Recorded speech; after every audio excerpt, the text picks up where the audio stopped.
just so I can upload this to YouTube or wherever people upload videos nowadays. Gosh, hey, I'll give it a few minutes, let some people come in, and then we can just freaking bang out for a few hours, or half an hour, or an hour. I haven't done any test runs, and a lot of this is off the cuff, so like zero idea how long this takes. There's a lot of notes to go through,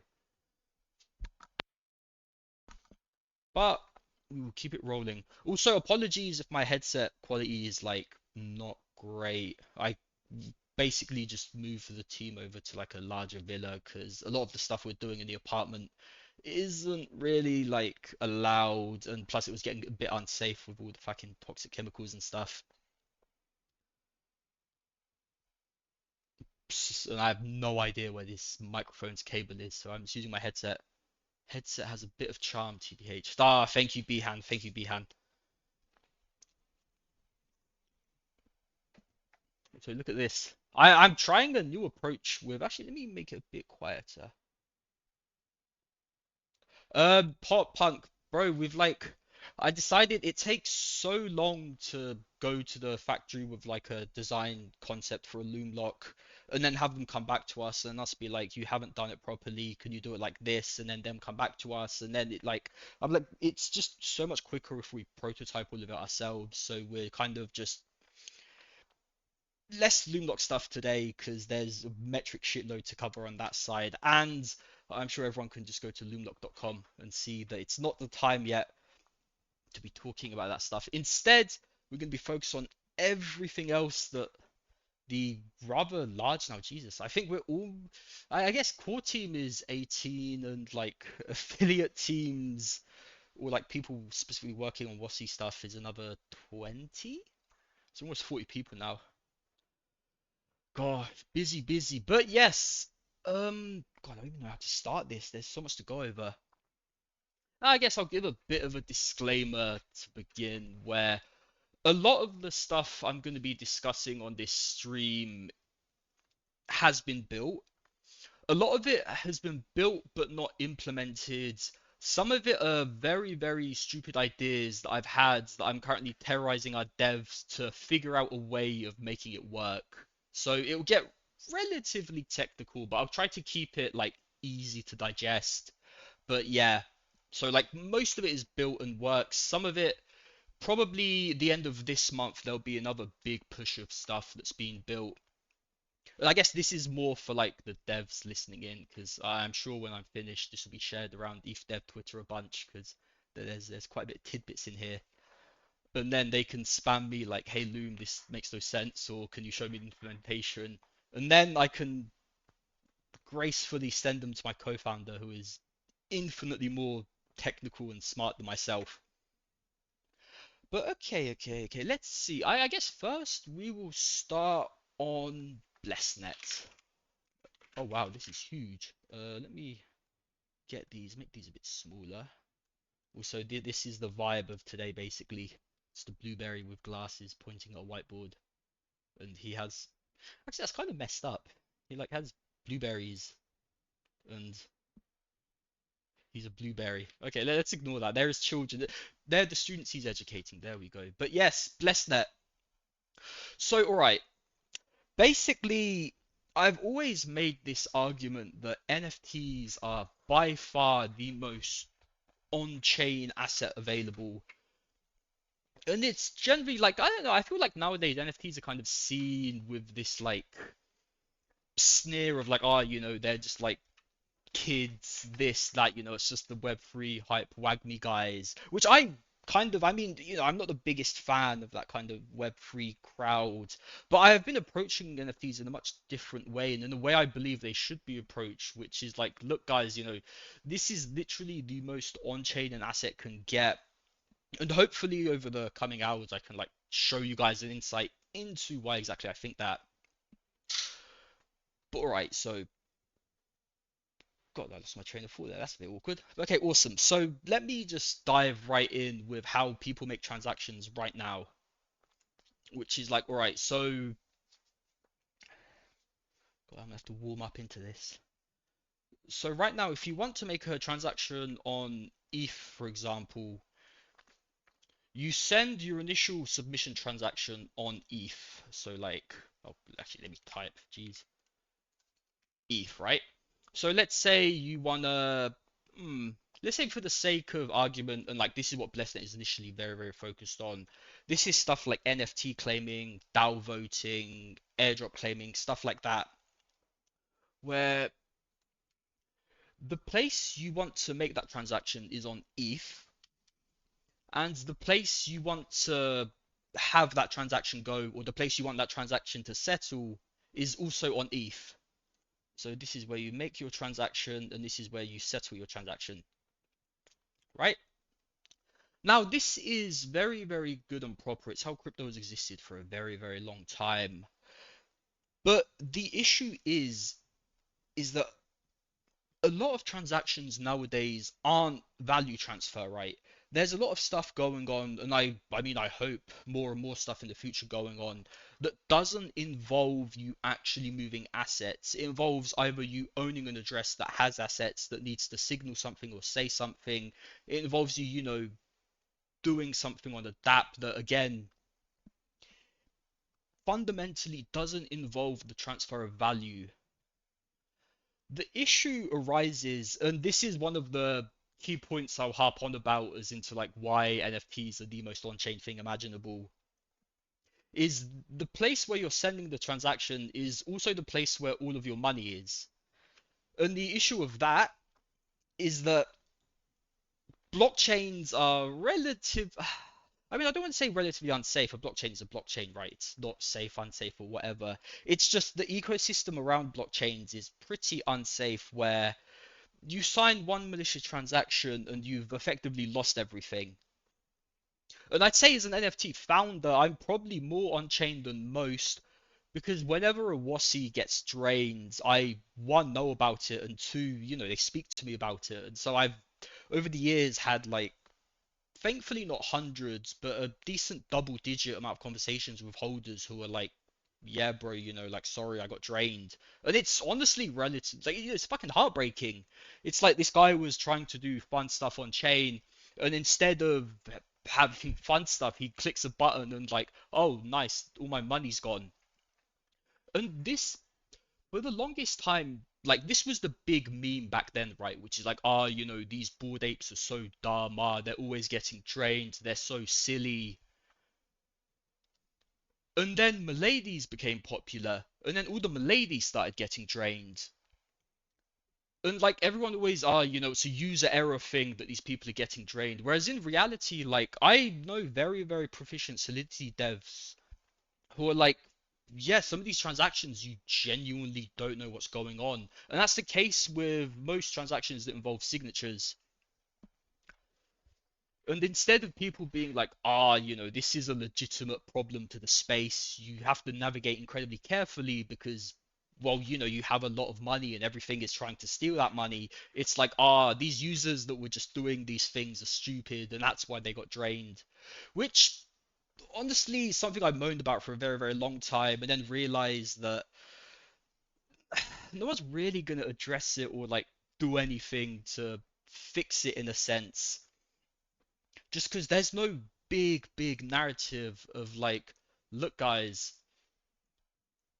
this shit is really fucking unsafe. Which is, again, why I mentioned like NFT is the most on-chain thing possible. Something I've just seen time and time again is like a WASI gets drained. And so having so many holders get drained is incredibly fucking depressing. And it's why a lot of the stuff I'll talk about on this stream, we've pushed into a direction where, we don't want you to sign stuff with valuable wallets. But before we get ahead of ourselves, this is how it currently works. You sign a transaction on ETH and it sends through to ETH. One of the big breakthroughs we had, gosh, I'd say probably, actually, it was the pump airdrop that like caught us onto this idea of like, hey, so we launch pump on a layer 2, a new layer 2 where most users do not have assets. It's a new layer 2. They haven't had time to bridge assets or anything. So effectively, they can confirm transactions on that layer 2 and it's fine. There's no assets to be stolen from it. And we were getting people message us like, "Hey, Loom, is this safe? Am I going to get drained if I do this?" And me and the tech team were like, "Guys, there's not really anything to steal or drain. It's like an empty layer 2." And that actually sparked an idea in our heads of like, wait, if people transact through a chain with no TVL, so if this is where they do their transactions and they somehow, click on a malicious link or a malicious website or something that's dangerous and looking to rug them, there's effectively nothing to be rugged. There's nothing to be stolen. And so then came the realization of like, look, if we just get everyone to do all of their non-value transfers on a new chain with no TVL, it's about as drain proof as you can fundamentally get, because then this chain can go to ETH, it can go to ETH,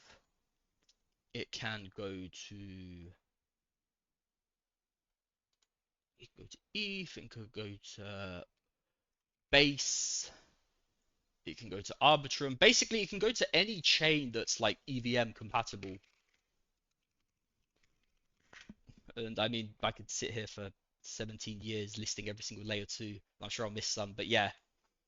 Effectively, if you push something for a chain with no TVL, you're relatively safe. And that is effectively what we've spent a while building. And it's live now. Well, the chain is live, but obviously it's less of a chain and way more of an application. So there's a lot of things we still have yet to build on top of the application, but effectively, yes. So this is how we came up with the idea for BlessNet. And if you are more interested in the BlessNet stuff, this is the website bless.net. A lot of this, everything written here is functional, and there's a lot to cover, and I'll go through each one like one by one. But effectively, yes, this is one of the big things we spent like the last few months building out. Okay, so let's go through this. And the big theme of BlessNet is that, like, look, guys, we aren't looking for TVL. We're not looking to take part in the chain wars or the, like, hey, you stole my BD person, you stole my DApp or anything. We are purely focused on just providing people with a blockchain environment that's safe. Somewhere where you can interact and that you're, like, not gonna click something wrong and boom, all your assets are gone. It's like even now, like that feeling of dread whenever you hit submit, and you're just not sure. There's that 1% feeling of your head of like, oh shit, is this the one? Is this the transaction that finally gets me? And honestly, like the big thing I've realized is for a lot of people, it's not a matter of like if, it's genuinely just a matter of when. It's kind of funny in a way, whereas like this is, we're gonna have a few holy wars. This is like our holy war against North Korea. But yes, so the goal of BlessNet is effectively this is a chain where you do stuff. Most things do not settle onto this chain itself. Instead, they settle onto, all the chains you like to use, like ETH, Base, yada yada yada. But yes, and this is the main kind of value prop of it is like you can transact and do stuff in apps without, risking a drain. Now that I'd say was about 2 to 3 months of work of like, all right, we have this concept up. It's something that's now fresh in our minds and in our brains. What else can we do with it? How can we try and just improve the crypto environment? Mainly because with the Loomlock stuff, we intend to get quite a few 100,000 people like on chain, and the current ecosystem is like I couldn't do it in good faith. Like I know a lot of projects and a lot of dApps are like sign this to log in, do this to log in, and it's like okay, you're getting me very very used to just perpetually signing stuff. I have no idea what it is, and that just puts your brain in this like monkey mode where sign. Oh wait, one of those things I signed was a drainer, and all my shit's gone. But yes, And so then came this point of like, all right, if we want this to be a chain where people can interact with a bunch of stuff, like how else can we do it? And the first thing I'm going to be using this whiteboard for with lovely, lovely little logos here is this, which is our kind of take on smart accounts. Now, I think smart accounts are super, super, super cool. I know there's a lot of people in like who will be like, oh, smart accounts are dumb. They're like dangerous. Like if you lose your Gmail, you get drained and like you can lose everything. And I slightly agree with that. I slightly disagree because they're coming from a place of like trying to build some form of competitor. And I think generally pushing that form of innovation in the space is good. But I do think there is like just a better way of doing it overall. And that's effectively where modular permissions come in. So now modular permissions is another important part of BlessNet where effectively you have a look, there's a lot of stuff you can do with one Ethereum address, right? Like let's say you're playing a on-chain game. That on-chain game, you have stuff that involves value transfer and stuff that doesn't involve value transfer. So for the value transfer stuff, let's just say value transfer. And then for everything else, it's like, all right, maybe you have dueling, you have actual movement in the game itself, you have stuff like checking in daily.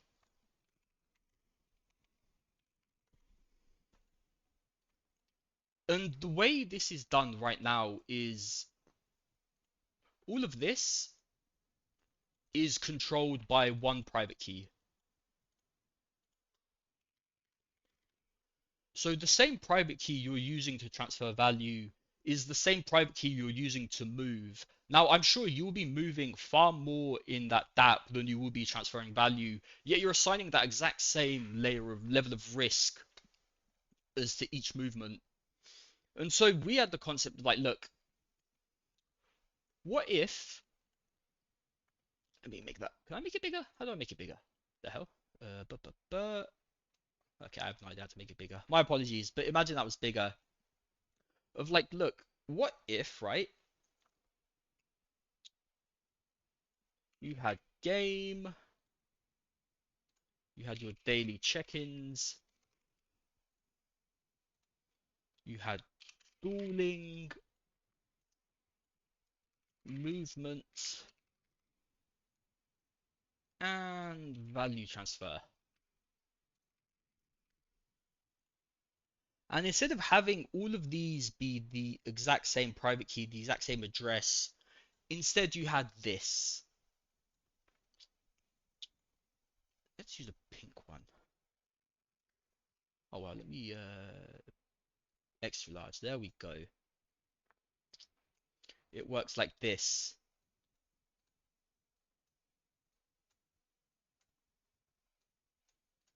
So for all of these specific actions, the app needs proof that you are you're the owner of that address, you're the beneficiary or such.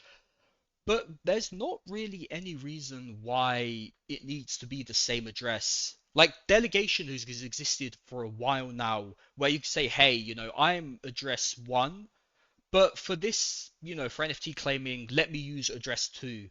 Now this is that, but with another layer of complexity on top of it, where instead of just having it be, all right, this address can do everything for me, it's specific permissions, which is why it's amazingly called modular permissions.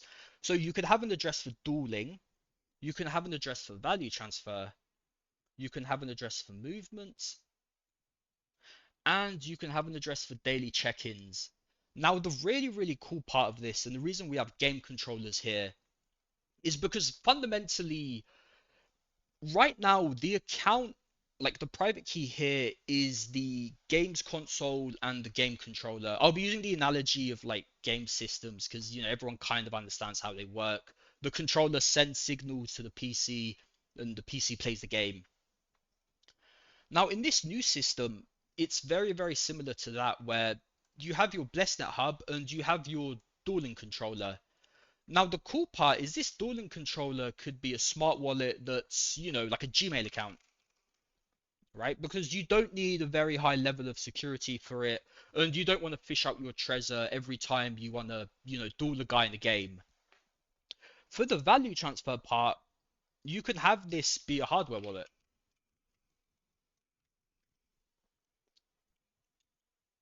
For the movement, you can use a passkey slash YubiKey, and then daily check-ins, which is, like this is the thing I hate the most is where it's like, hey, sign this transaction to check in. It's like, brother, please don't make me do this. And that's actually one of the cool innovations on the BlessedNet side that I'm not as familiar with because I haven't caught up too much on how it's being done right now. But is the on-chain password.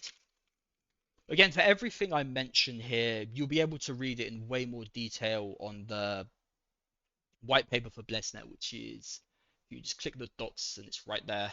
I'll probably go through the white paper afterwards, actually, just to kind of run down a few of these in simpler formats. But yes, oops, that's a bit of a leak. Oopsie. But effectively, yes. So now you have this centralized hub. Sorry, not centralized, this central hub that is your effectively your main private key, right? And you have all of these separate connections. Now, again, the issue with this is that if any of this leaks, you're kind of screwed. Like you're done in the game, the guys have control of everything, and you're kind of like just messed up. The really cool part about this controller system is all of these connections and everything here is controlled by your core BlessedNet address. It's the one secured by a hardware wallet, the one secured by a Trezor. It's your core hub.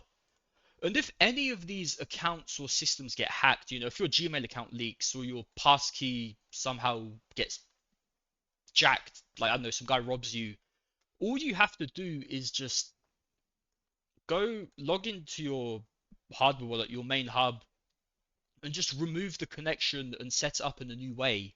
So you say, all right, I'll throw this controller in the bin and I'll put this controller in.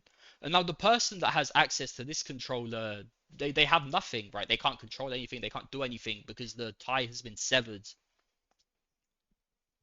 And so that's the cool part of the modular permissions. Now I'm going to check my notes.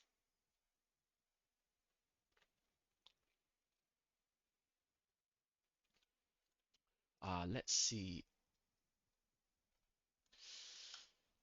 Actually, going back to the part on like so here's a bit of a history lesson, I guess. And I think one of the reasons why so many crypto projects nowadays just push you to sign gasless transactions.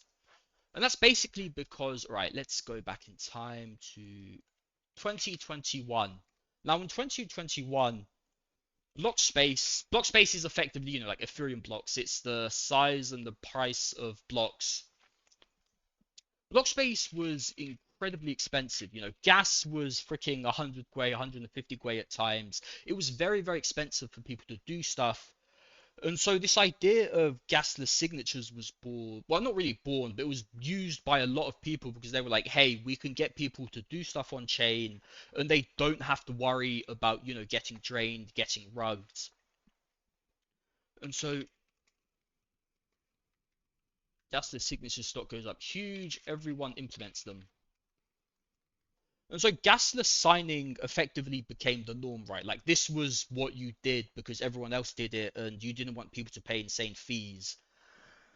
Now, I think, and like this is obviously a bit of speculation on my part, but I think effectively so many projects raised in 2021 and 2022 seeing this as the norm. So all of these projects would be like, all right, people clearly use gasless signatures. We should use gasless signatures. So in 2021, 2022, projects raised with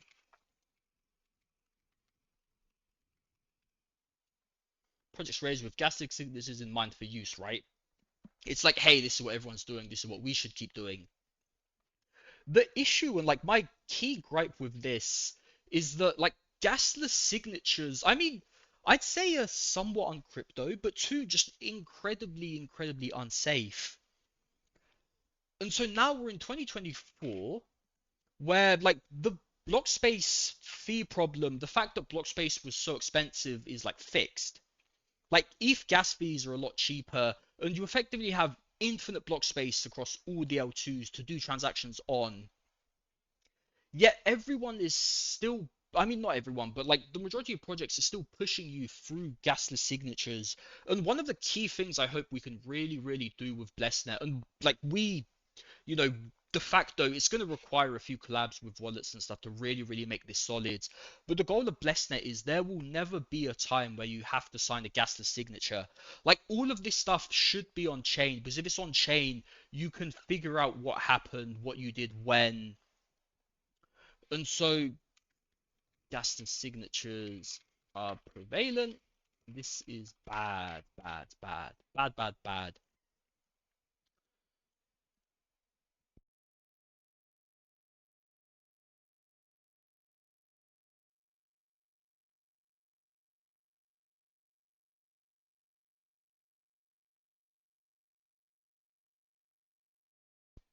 Oh, sorry about that. My headset disconnected. That was weird. Okay, so we're at the gasless signatures bad part.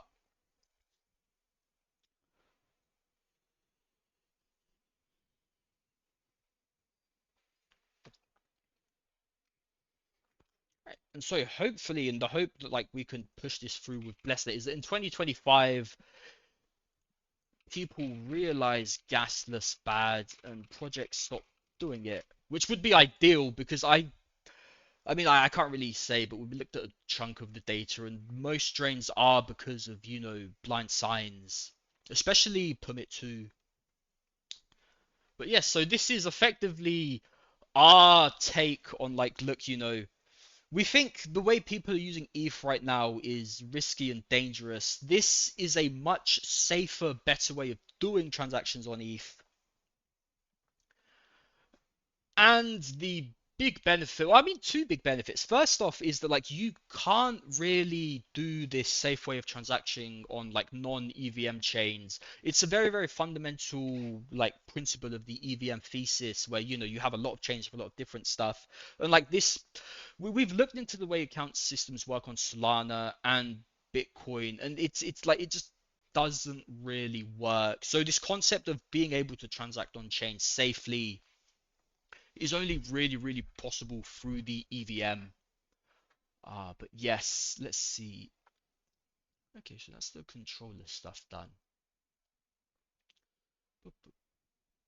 Ooh, now the beauty of having a blockchain that like you're intending people to use without having any value on, we think will really help push BlessNet into being like the de facto chain people use for non-value transfer transactions.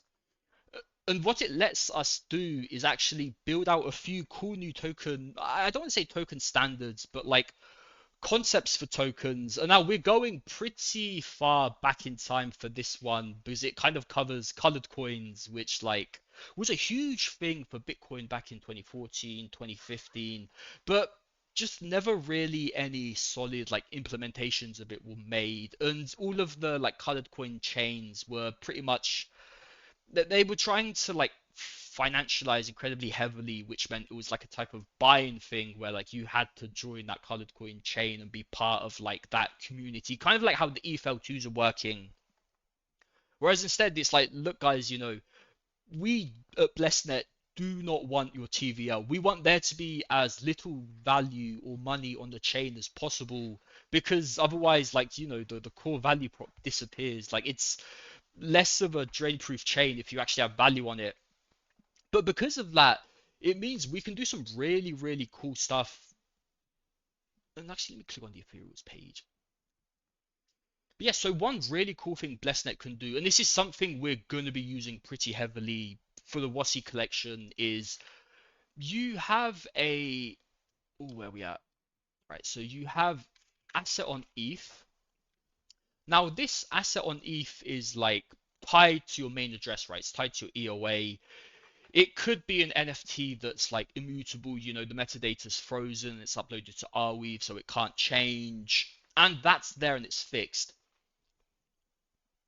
Now, maybe you want to be able to do stuff on top of that asset, like some very simple ideas around that, like, right, you want your assets to be delegated towards like a certain group, right? Delegated to a certain group. Maybe you have assets on there which have, actually, I'll talk about that a bit later, but effectively, stuff that you want to do to those specific assets that doesn't involve actually transferring them, of which, there's a lot of those concepts out there. And so the beauty of ethereals is that these are effectively, it's a mirror on BlessNet of those core ETH assets.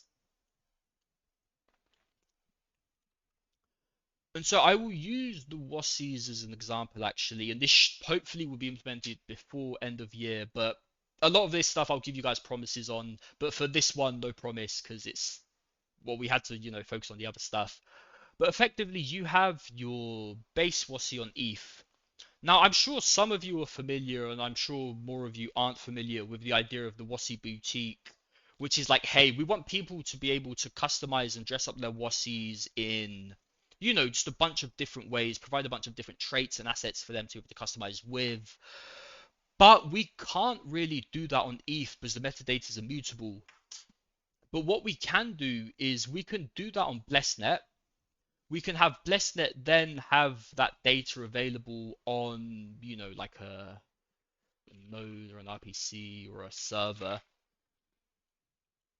And then the OpenSea or exchange of choice, God, what am I doing here?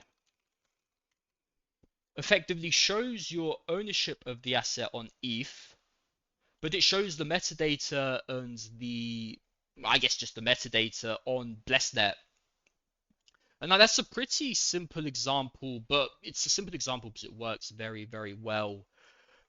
And that way you can really, you can have assets that you can fully customize, even if historically, they've been kind of stuck as static on ETH. This lets you take stuff on ETH and like give it more flavor, more flair. I guess that kind of makes sense. But yes, ooh, let's see. One final point on BlessNet, and then I think we'll be moving on to more BioWasi's focused stuff. And again, I'll probably have a quick Q&A session just after this final point if anyone has any questions or such. There's like hours of content to get into for this, but there's a lot to cover. Is that because like we're not going for TVL, we're not going for like the typical layer two, like, hey, we need your users, we want your users. Instead, it's like work with us and let us keep your users safer. Is Lester is a tool that I think genuinely helps everyone. Like again, I'm going to say this is as EVM aligned as a project could possibly be. Because we just want to make this space safer because freaking like I don't know, man. The blockchain is a lot more dangerous than people think or say, and I think part of that is because like a guy gets drained and he leaves. There's no like, oh, I've been drained 50 times. I need to fix this. It's like, oh, I got drained. All right, screw this. It's over. I hate everyone. I hate everything. Bye. The space sucks. And I think if we're gonna be going in this direction more and more of like, hey guys, we want you on chain. We want on chain summer to happen. I think it's important that people realize that like bringing this many people on chain is like you have to give them safety rails. You have to make their on chain experience safe. And I mean, I part of why we built this is like people have gone above and beyond to make doing stuff on chain as easy as possible. Like, Warcast has frames, and it's like it's just easier and easier ways of monkey braining people into just, oh yeah, confirm this transaction, confirm this transaction, confirm this transaction, and just leading you to, like you're now in this monkey brain mode of confirm, confirm, confirm, and then boom, one of the confirms was a drainer, and all your shit's gone. But yes, if anyone has any questions on the BlessNet side of stuff, do feel free to let me know.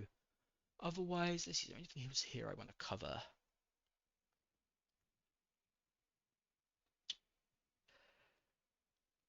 So a few of these points are more kind of dev focused and tech heavy.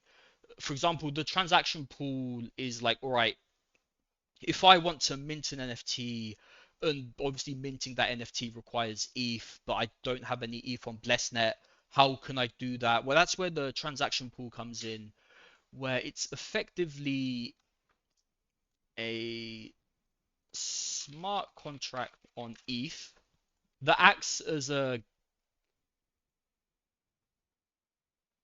gas pay station for, wherever the transaction is going to settle.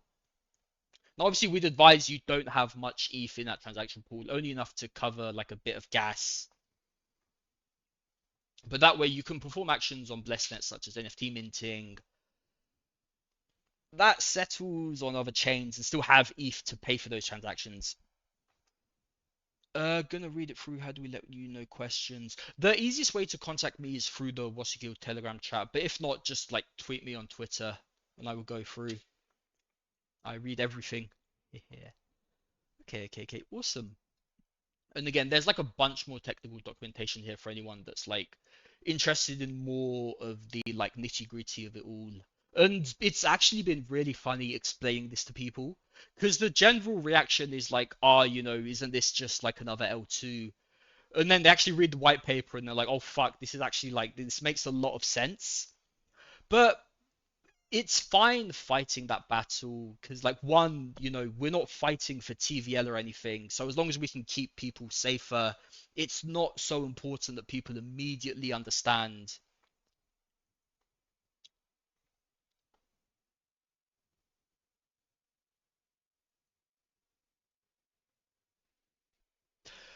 So it's effectively an L2 dedicated to safety claim stuff.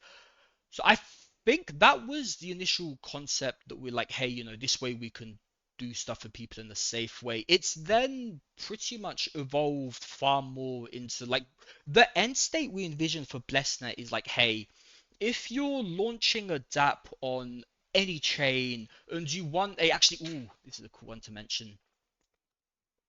You want people to be able to use your DApp in a safe way, or you want to integrate, and this is another cool thing, our modular permission setup, which is effectively, all right, so let's go back to here. You have all of these addresses, right? Now, the tricky part for dApps integrating this is like, hey, I'm a dApp on Base, and I want my users to, have their value assets on Base and use BlessNet as all of their on-chain integration, like on-chain actions. But every time they set up a new address or whatever, I have to push in the transaction saying, hey, now this address is my main address or this address is my voting address. The really cool part about BlessNet is we effectively put all of this into a singular endpoint. There we go, singular endpoint. And that way, all the dApp or the final product has to do is communicate with one. I guess actually it will change how this works as BlessNet gets more decentralized. But let's say conceptually they only have to communicate with one address. And this makes the setup and everything for them much simpler because, their side of the stack is relatively simple and BlessNet handles all of the complex stuff. So it's effectively, I'd say, the hub for everything minus value transfer. Now, I think there's a way of having BlessNet be usable for value transfer, but it's not like we haven't used this thing enough and it hasn't been tested enough to really be able to push that idea out yet. And we need to back test ourselves for like at least a freaking year.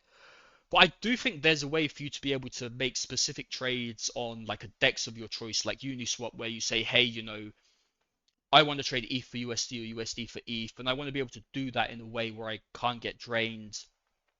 But I'm not going to mention that on stream because, like, I don't know, if I say it, someone will build it, and then, like, it's eventually something somewhere will implode. So that's something we are working on. But again, like for now, focus on non-value transfer. Let's see. Is the end goal for this to be used for everything where you want to prove identity? So could it be used for logins? Yes, it can. Where's the on-chain password part?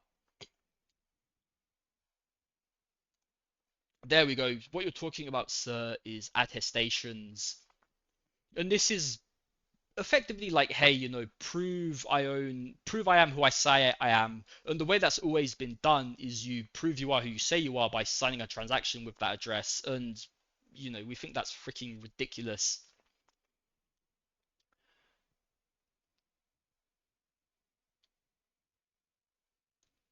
And so one of the few models we've come up with to like resolve that is effectively okay, this gets a bit technical, but you effectively hash a password once with your core address, and then every time you want to log into that DApp or check in, all you have to do is, insert your password, and it verifies that password against your address, and it lets you log in.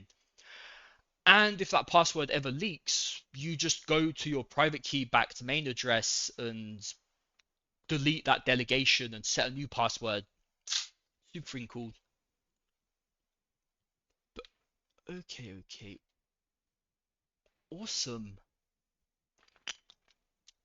So I think that's about. I mean, there's a lot more technical stuff on the BlessedNet side, but I want to keep this relatively human consumable. If anyone does have like more technical questions and stuff, do feel free to reach out. Actually, if you want to DM me on Telegram, you'll probably get the best and quickest response.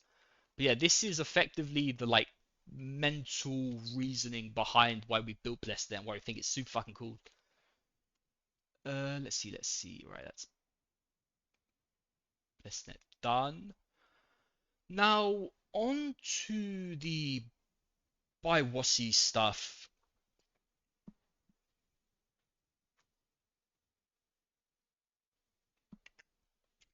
Oh, okay, one final question. For Turbo Easy onboarding, will you be using the secure enclaves inside smartphones?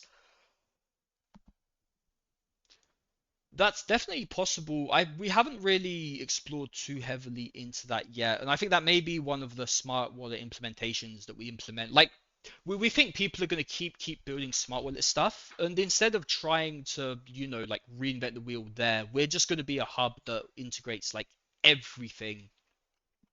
And so actually, I really, really hope that does happen because, like, I don't know, man. It's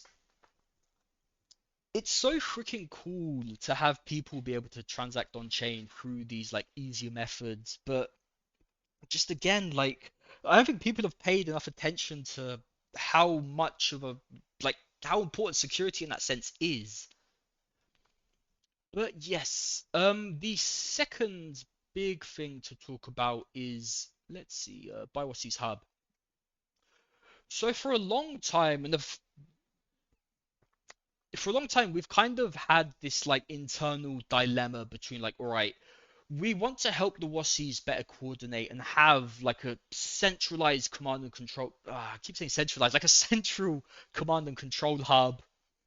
But I could never get over that fear of like, look, if we start asking people to sign into this and sign into this and sign into this, like it just introduces so many more danger points in terms of like, sweet, now people can like get used to just logging into the Biwasi's website every day, and then they got sent a link to a phishing Biwasi's website, and they logged in and they lost everything.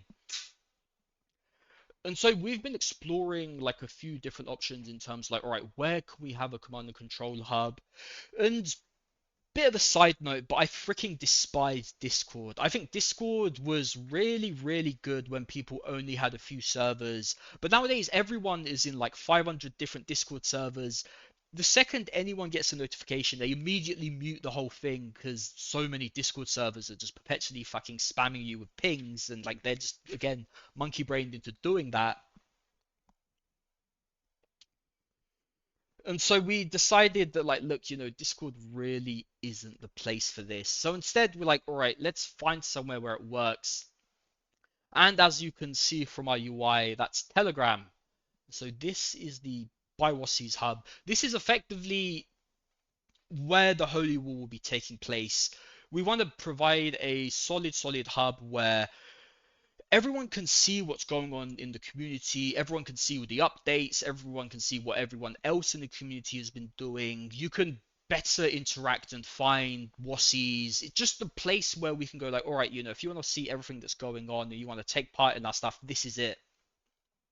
And so yes, oh sweet, it loads. Right, I was worried that this wouldn't show up in the stream because it's like a different window, but Telegram has fixed that. But yes, now you will notice how I opened the hub and immediately knew who I was. And that is no random act of chance. That's effectively and like a big shout out to the Matrica guys. What they've built has been super fucking useful and they're a great team.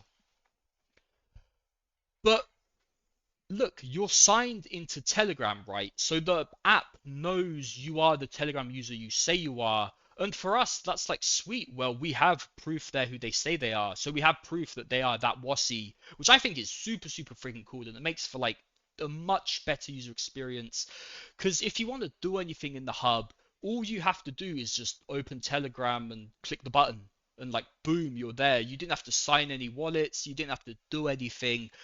It does require an initial signature from Matrica to just connect your Ethereum address to your Telegram address. But after that, like, you'll find them plenty. And we are talking with the Matrica guys to hopefully get them to implement a way to connect your Ethereum addresses to Matrica through BlessNet, which means even then you can do it and not have to worry about getting drained. But yes, so effectively this is where we'll be housing all of our announcements. We will be housing, what in here can't I click? It's admin restricted. The Wasi net. Oh, no, that one doesn't work. The resources, so like the stuff that's been going on, ways to find all the things that are happening. Activities. These are links to the various Telegram groups we have for just certain activities going on within the community. And we really want the hub to be seen as like, look, it's not just the Biwasi's team building this. Like, this thing took a while to build because it's incredibly modular. We can add as many new things to this as they pop up. It's like our team's gotten very good with APIs. It's been the journey building this. But yes, so the kind of first big community integration we have is Wasipedia, which is effectively a repository of like Wasi stories that one of our community members. I mean, he was a community member when he built Wasipedia. He's since become part of like a very Wasi affiliated team working on like all of the text and everything. But like we basically, okay, I think I may need to do this on the actual Telegram app itself because the hub on, I know Telegram on the web page is a bit messy. Let me instead copy paste some screenshots. Let's go over to here. So you can see the latest entries, which is the lore that Wassies wrote onto Wasipedia. You can see a list of all the lore people have wrote for like their specific Wassies. Let's look at Chin Chins, for example. And so these are pretty kind of simple to start with, but the hope is that we can just propagate this with like more and more lore and eventually have a few lore sessions where like we will just sit down and fucking write some crazy shit. But yes, this, I guess, third really cool thing, and yeah, I don't think this is gonna load either. No, that's weird. There we go. The third cool thing is this. And this is effectively the network part of the Hub app. I have no idea why the web version is so buggy, but like again, no one. It's not Twitter for computer. It's not Telegram for computer. It's specifically Telegram's web app, and I think this thing's just a bit buggy. But here you can see the bios of our communities, the bios of our holders. If they're affiliated with any specific projects, it will show here. And just what they do in the space. And the hope of this is that we can effectively, help the WASI network just grow. And maybe you find someone in the network who like you want to jam with, and you can just ping them on Telegram and chat away. And that can be edited from the profile part, which hopefully will work on this one. No. Okay, Telegram's web app is busted, but that will work from the profile button that lets you do this. And you can like edit, put your stuff in, this, that, and the other. Now, the Hub app is like this, in our eyes, is where we want every WASI, every BioWASI's NFT holder to be, right? It's where we want everyone to communicate and just come together, because there's a lot of stuff to release and talk about over the coming months. So we just want to make sure that, if we want to genuinely take over this space, we need like a solid command and control center where like everyone's in line, everyone's in tune. So a big part of this is like, all right, we've been relatively quiet for a while, because I mean, for us to really come up with all of these different new, and I'd say, I guess, yeah, just new different ways of doing stuff, I had to like just log off for like 8 months and not see what anyone else was doing and be like, look, I don't know how a lot of this stuff works. If I wanted it to work, I would have it work like this and then just work backwards. And so we've reinvented a few wheels, but in my eyes, this is like the ideal way this should be. But, kind of effectively, we want to reawaken everyone and like be like, all right, guys, now is finally our time to fucking strike. And so that's where this comes in. But there we go. Here's a lovely photo of me wearing a pump headband. Here are some incredibly cute blueberry dolls and eye pops. Now, you may ask, what do these three things have in common? And the answer is partially because we want to test a few things in terms of like shipping to holders, shipping to people. Second, partially to that is the way we're going to be handling shipping is there's two separate teams. The first team gives your address, so like your crypto identity, a code. The second team ships X items to that code. And the reason we've done it like this is this team knows, all right, this is this WASI. This team has no idea which WASI this person is. It just knows that they're claiming something, and so they have to ship to them. And I mean, like, again, you guys will realize I'm incredibly fucking paranoid. I hate having people sign stuff. I hate knowing information on people that, like, we don't want to or need to know. And, I've been in this space for a very, very fucking long time. Privacy is like a key part of my life. And it's something that, we should take very seriously. And so this way, if any of these leaks, which like we take all of the kind of security precautions required and some that aren't required, but like I stay up at night scared of this shit. It means that they do not know your home address and the Ethereum address. They know either one or the other. And these are two like entirely separate teams. So that way, instead of it requiring like, one database breach and you're cooked, it's like you would have to have both databases be breached. But yes, sorry, that was a bit of a tangent there, but we've actually spent like a long time figuring this out, because when we ship the loom locks again, like a lot of this is prerequisites and tests for how we do loom lock stuff. I really wanted to make sure that like, we kept people safe. But yes, sorry, back to the initial piece. So what do these three things have in common? The answer is all three of voodoo puppets. I'm not a voodoo puppet. That's crazy. But anyways, is that people that join the Hub app and do a few specific quests in the ecosystem, and that's going to be an implementation into the Hub app relatively soonish. You can already kind of...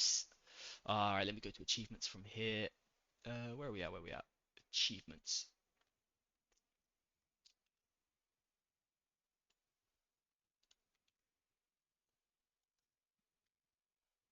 And once you have acquired it won't be anything crazy. Like, we're not going to ask people to do some insane stuff because, we want this to be relatively easy for people to do, but we want them to be able to see our Telegram ecosystem. Once you've done a very simple set of achievements, you will receive a code that you can use to be shipped all of these things. So if you want a blueberry doll, if you want a pump band, if you want some eye pops, all you have to do is connect your WASI to Matrica, open the hub app, and do a few things. The Bloom doll is not life size, but it's bro. These things are super fucking cute, man. But yes, and we will be paying for shipping as well. So like it's effectively, as long as you have the NFT, you get this stuff for free. Now it is somewhat limited in numbers, not limited as in like we have 50. We have at least 1,000 of these that we're going to be using for this initiative. At least 400, 500 of these, and for the iPops we have infinite. I don't know, people have always been asking us like, hey Loom, please sell the iPops. I will literally pay above like anything. I just want an iPop. And we kind of we didn't really want to sell them because we couldn't find a price that we thought was like fair for them. And we've given away so many for free that we decided like, hey, look, instead do this stuff and we'll ship them to you for free. But yes, so there'll be more on this in the coming weeks. A while ago, we mentioned XP as like a big kind of driver for participation in the ecosystem. That's taken a bit of a back step just because we like kept building stuff and every new thing we built was like, how will we implement this into the XP system? And so we decided like, look, let's clear out the year, get everything done, and then have a solid run through of all the maths and everything, and then we could fully implement XP. But like technically and on the tech side, all of that is done. It's just a case of putting the right maths in. Now, for anyone that's ever played any MOBAs, you'll understand that balancing is by far the hardest part. But yes, so this will probably launch through our quest system, which is going to be before XP, but every quest you do will have like retroactive XP given to it once the questing system is live. And like, God, I freaking love our art team. These things are so fucking cute. But okay, awesome. Oh, another big thing on the pump headbands is this is a collaboration with Uniquely. God, I fucking love those guys so much. And so the headbands have NFC chips on the back that you can tap. And that will play very heavily into... Oh God, where'd I go? Oh, nope, that's something else. Oopsie. Where'd I put the freaking last ones? There we go. That will play pretty heavily into the WASI network stuff. I won't say how, but I'll say it'll be pretty cool, and you'll definitely want to meet a lot of WASI's IRL.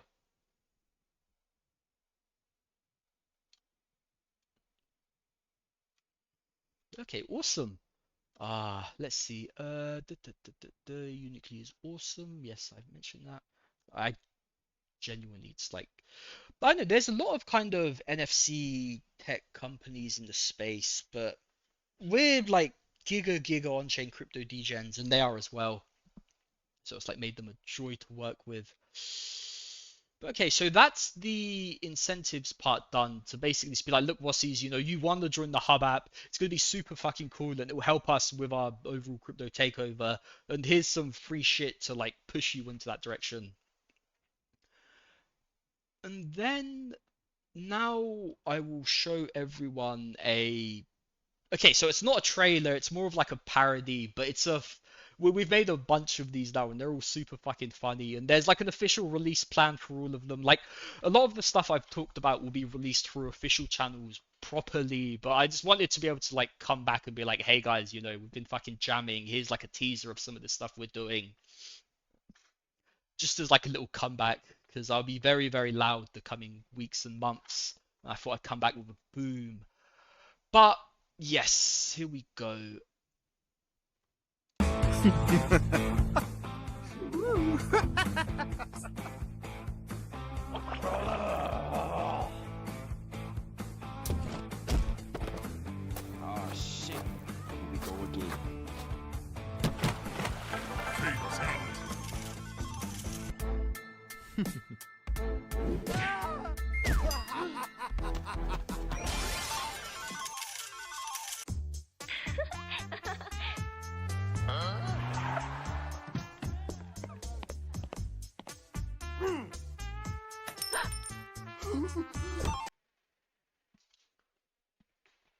Oh wow, my internet's really bad.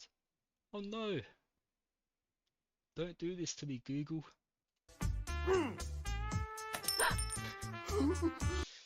It's so over. I'm so sorry, guys. I completely spoiled it. Um,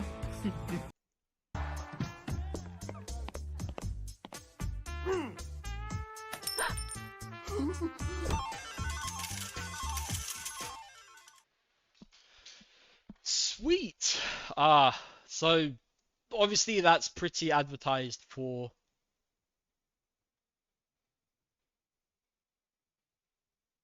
That's weird. Anyways, ooh, ooh, that's like we're trying to make some funny content that's like more for everyone rather than like just crypto. And that's a bit of a teaser into that.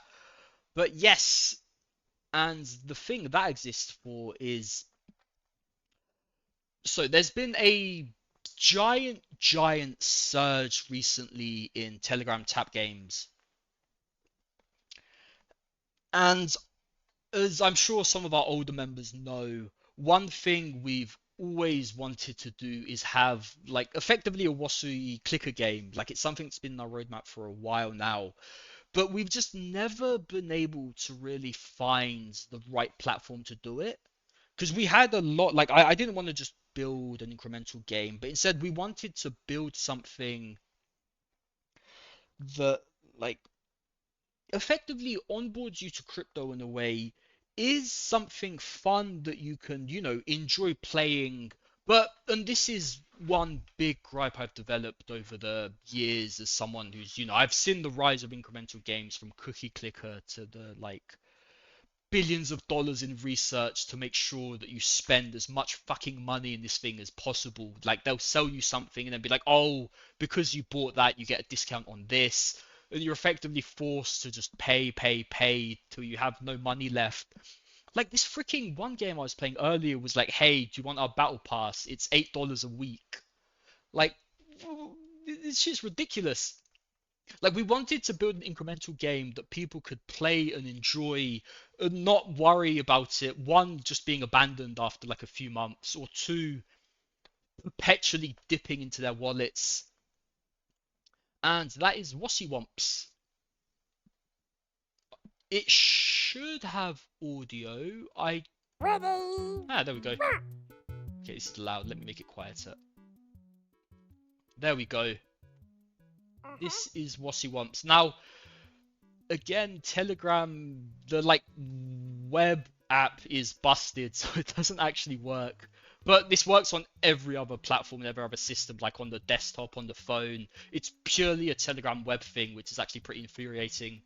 And I will mute it just because it's a bit loud for me, and there's no way to like make it quieter.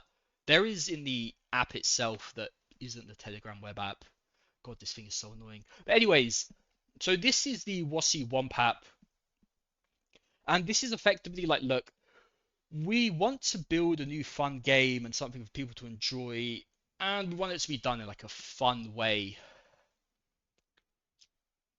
Because like I mean I'm mostly building this myself because I freaking love incremental games. Like I think it's the greatest thing ever. But yes, so the goal of this is like, we're not looking for this to be like a crypto game for crypto people. Instead, the Womp app is a game built for like everyone, it's something fun that anyone can take part in and enjoy.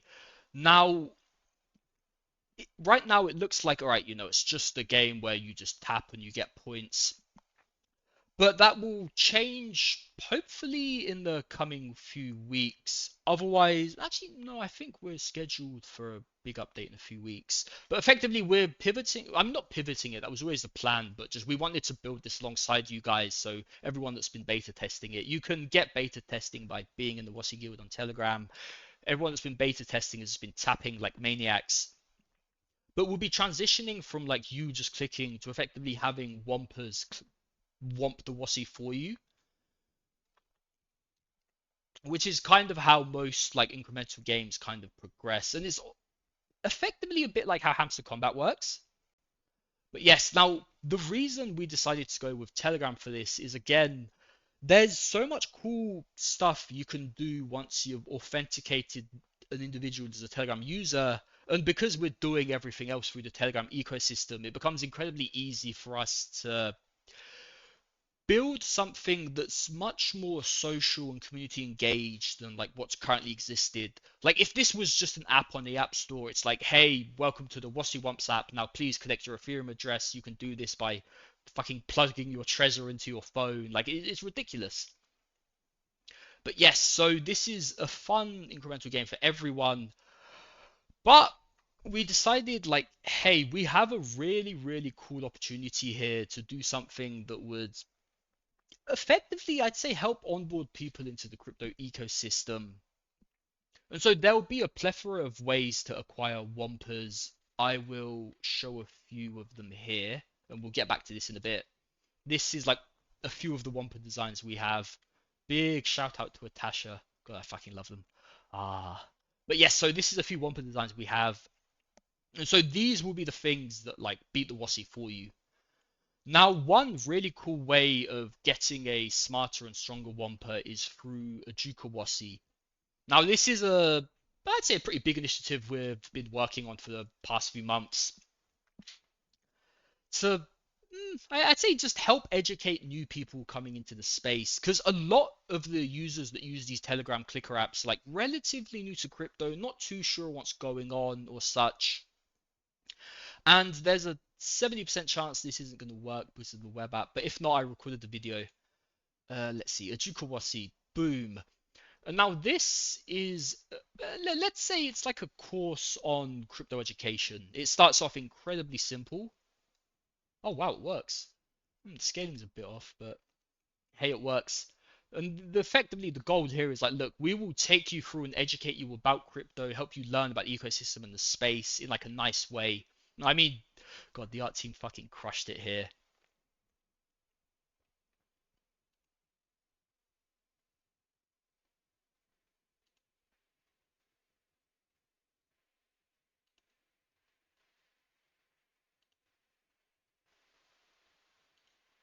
But yeah, you go through the educational stuff, and at the end of each season of education, there's a quiz.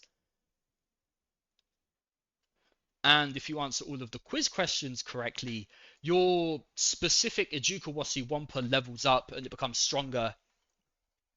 And I mean, gosh, the Telegram ecosystem has honestly been pretty interesting where, like, these things have tens of millions of users, but a lot of them, like, I don't know, I just don't think they've been built properly into like how a really, really cool crypto project one like clicker app could be. And so this is our like take on that, where we're focusing very heavily on education and fun. And so let's quickly go through these. Who created Bitcoin? Satoshi. What is the purpose of Bitcoin? What is the purpose of the halving? How has Bitcoin changed how people view money? What is Ether? This one always gets me. What do gas fees represent on the Ethereum network? That's the transfer fee. Oh wow. Which of the following is an example of a stablecoin? Tether. And why is it important to keep control of your private keys? Which that's a fun little throwback to BlessNet. To have full control of your assets. Oop, nope. Okay, that's awkward.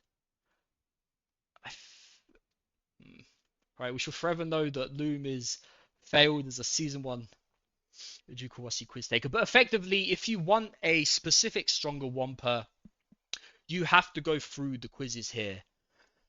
Now, before I mentioned like, hey, we're looking to build this out as an incremental game that, like has a lot of fun content around it, a lot of fun lore about it, but isn't looking to get people to just perpetually shell out money. Now, there's one type of caveat to that, which is if you want the full experience of the Wampa app, which is, you get gems that you can use to buy new Wampas and level up your existing Wampas and level up your bat and all of the various parts. You do need to provide we'll probably do it as a one-time payment. Ah, fuck, my internet's died again. Oopsie.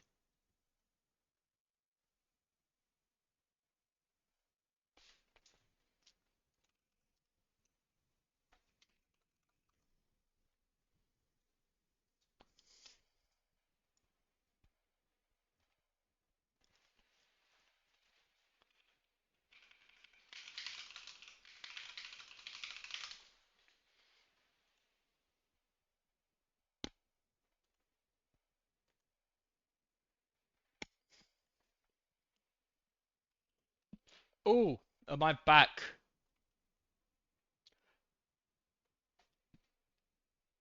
20 seconds ago. Back. Okay, sweet. Where did I cut out exactly? Did I talk about the want pass yet?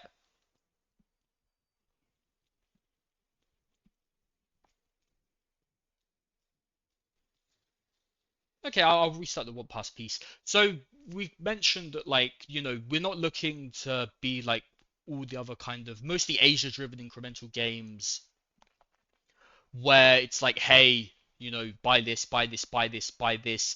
Instead, with the Womp app, what we're going to be doing is like, look, guys, this is a one-time payment app where if you want to take part in all of the fun incremental stuff, if you want gems that you can use to increase the level of your Wampas and like take part in crates for new Wampas, you have to own the Pump Pass.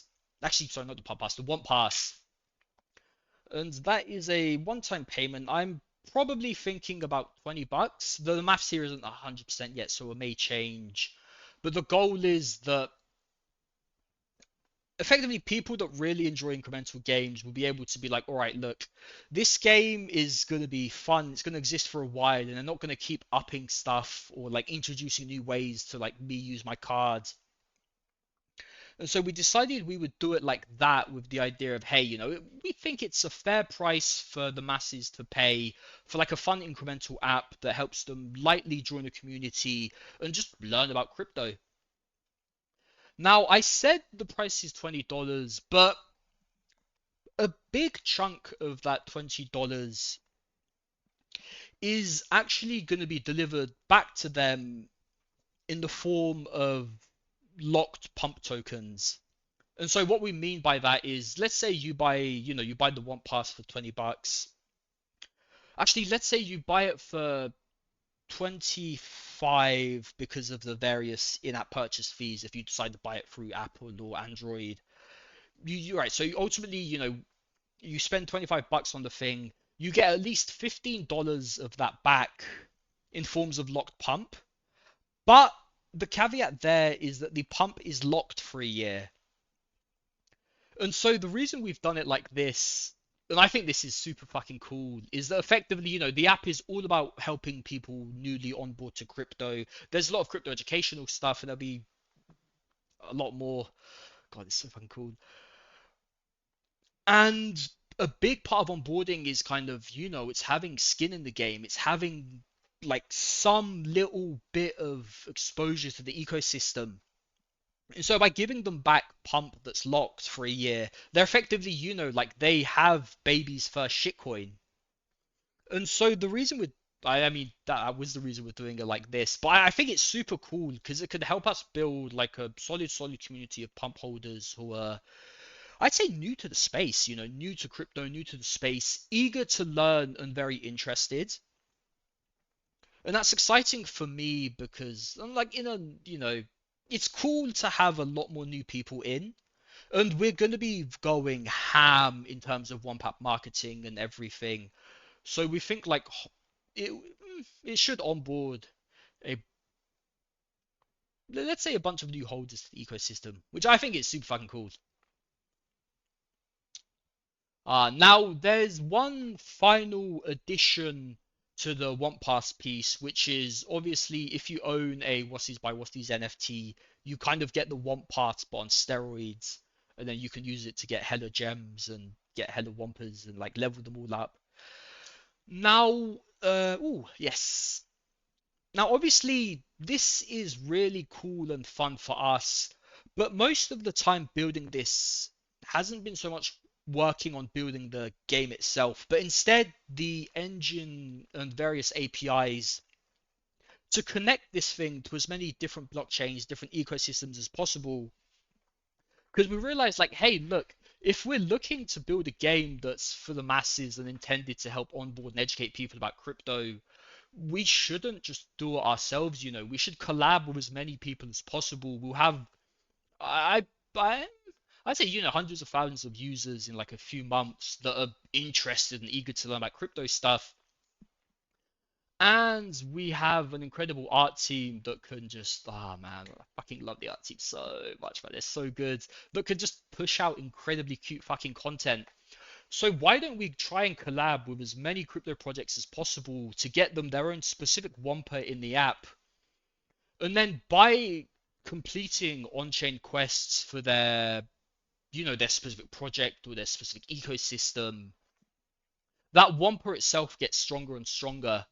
And this way it kind of becomes like my end goal, and you know, this is maybe years out, but it's kind of, I want this to be like a crypto Final Fantasy party type thing. Where it's like, look, you know, you have your three or four core Wampas, and they're like your strong boys, and it's just like that's your party, that's your people you take with you to battles, and it's somewhat a representation of yourself. It's like, hey, you know, if you really like blockchain X and use blockchain X a lot, you have blockchain X's Wampa at like, you know, max stats.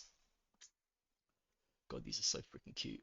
Uh, but yes, and so we've spoken with a few projects about like integrating Wampas into their like into our integrating their projects into our questing ecosystem and providing benefits for people that like do stuff with their Wampa through their on-chain quests. And we've like a lot of people have been like, all right, how much do we have to pay for this? And generally, like we're currently not looking to take payment for like any of these integrations or collabs, right? Our goal is just we want as many cool projects as possible. So anyone new to crypto, they open the Wump app, they get to have fun, but they also get to have like a guiding hand that helps them take part in various fun crypto protocols and projects and freaking dApps and DEXs. And so instead, we're effectively being like, look, we will provide all this content and generation, all of this for free, but it would be cool if we could collaborate closely on you implementing BlessNet as a way of one, you know, helping us a bit in terms of showing people how BlessNet can keep people safe, but two, also just to keep your users safe. Like it's a bit of a double carrot where like I genuinely believe that like give it a few months once people fully understand how fucking awesome BlessNet is, like everyone will be looking to integrate it. But you know, in this ecosystem and space, sometimes you need like a bit of a push. And that's what the Womp app is like. The Wampers collabs and stuff is intending to be.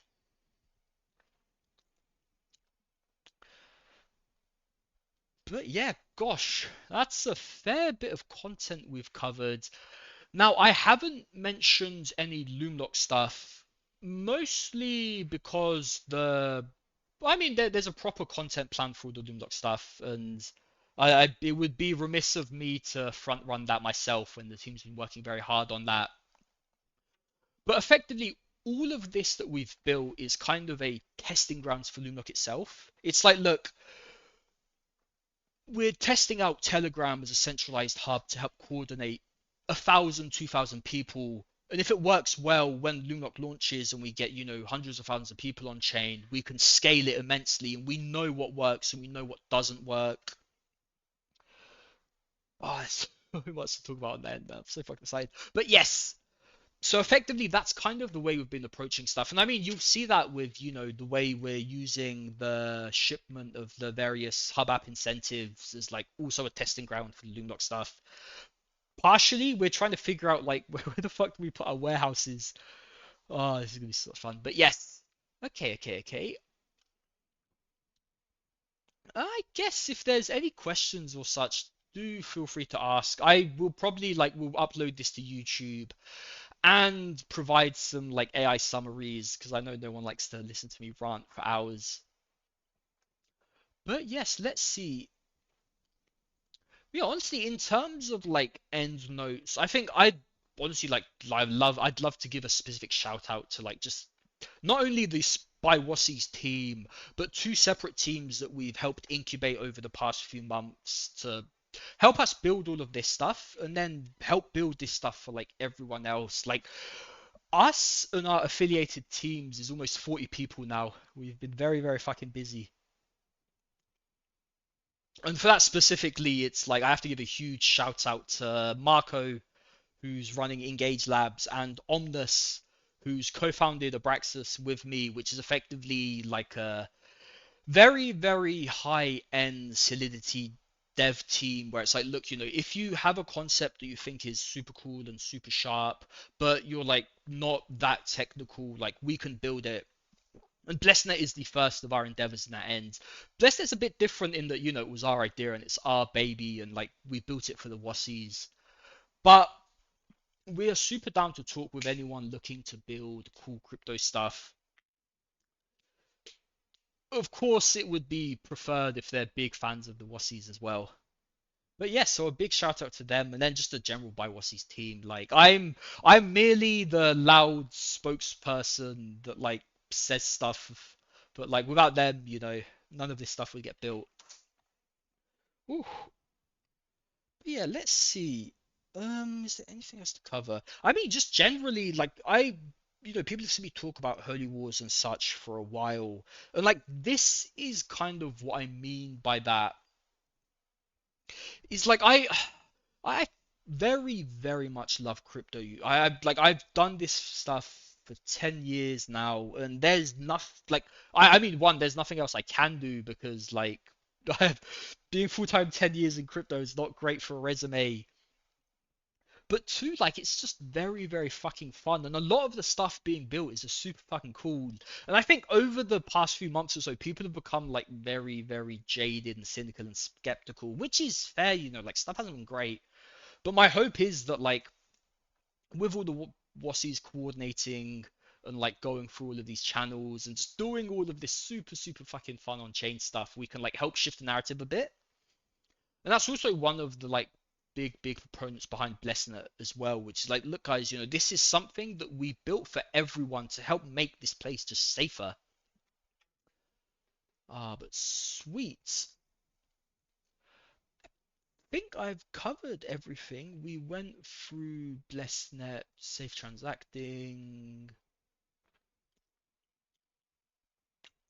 hub for non-value transfer, PayStation asset signatures, smart wallets.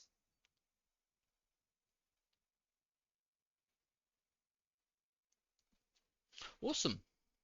But yes, that's about everything. Now, for all of the stuff I mentioned through the stream, you'll be able, like, there'll be official releases over the coming few weeks. We and I am, like, back, right? Like, it's time to start the fucking war now and just get going on all this shit. Enough, like, building in the dungeons, gremlin mode.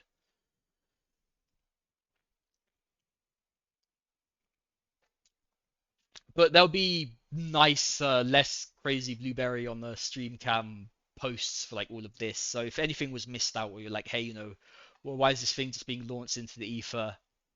Let's say this is like a pre-taste into the madness. Yes, I think I mentioned that like XP has been pushed back a bit just because like so much stuff is going on, and we wanted to make sure that XP encapsulates everything. And yeah, thanks everyone for listening. We are fully, fully back, and like it's I mean, we come in love and friendliness, but like if we want the space to change for better, it's like we will do it by force if required. Like it is a holy war at the end of the day. Okay, awesome. Well, if there's no other questions, I think I will wrap this stream up. Oh, and I disconnected.